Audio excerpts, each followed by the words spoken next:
We find that even today, Sunan Ibn Majah, compared with the other 5 big Sunni collections, is not quite as available. Narration 122. Zubair was the Battle of Qurayza, that he was reporting the news. I think it cut off with that one. 124 relates to Surah 3, 872.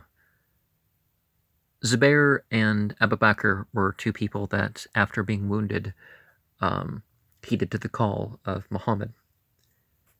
And narration 127 lets us know that Talha was entitled after the fact that he was one of those that fulfilled their covenant. Narration 131, Sa'ad bin Abi Waqqas was the first of the Arabs to fire a shot in the cause of God of this era, of course.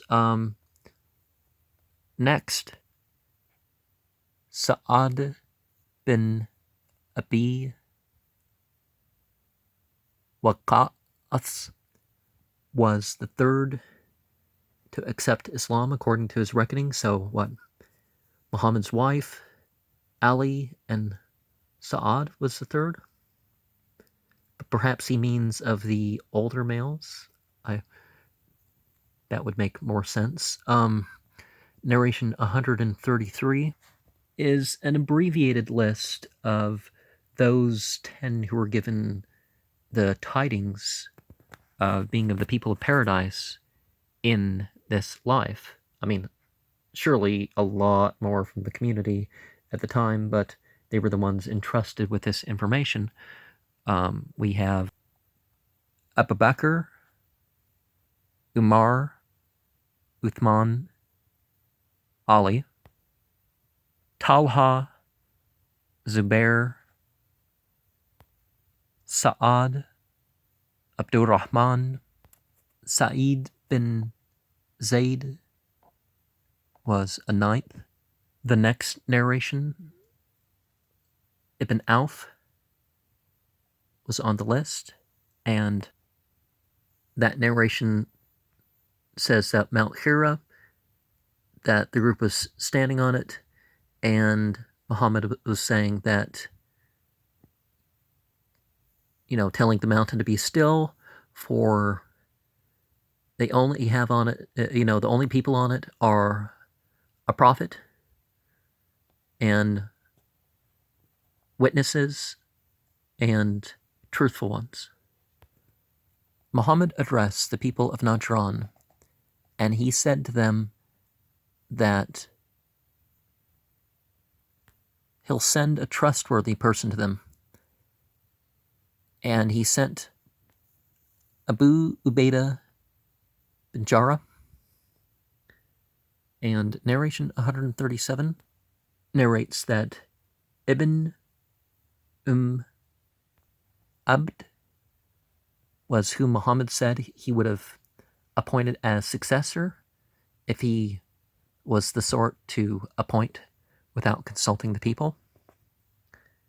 And we find that he did not appoint a political successor per se. The people wanted, who will be our leader after we die? And he refused.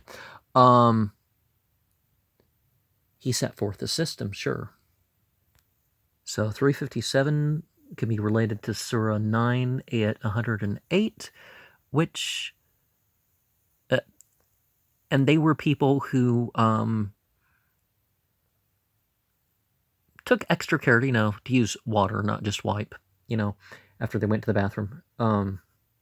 That's something that made them stand apart. So, narration 360 reminds us to tie our water skins and cover our vessels.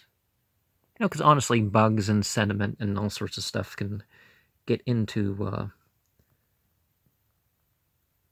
your washing and drinking water.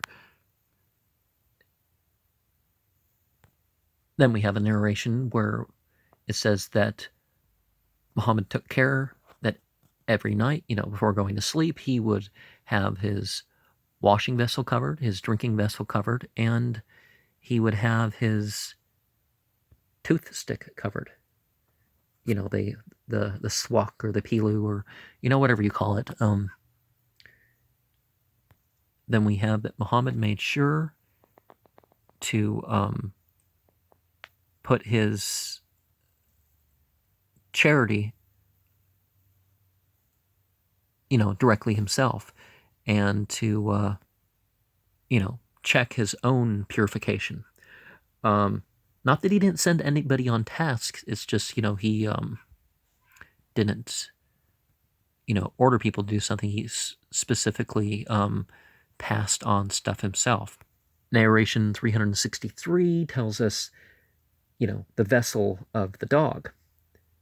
That anything that the dog licks or drinks out of or whatever, you wash it 7 times.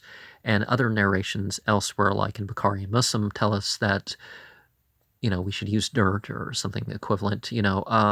Dirt actually not only scrubs, but it, can actually attract some of the bacteria and stuff. But, if you use borax or whatever, soap and whatever, it's all equivalent earth, fine earth or something like that.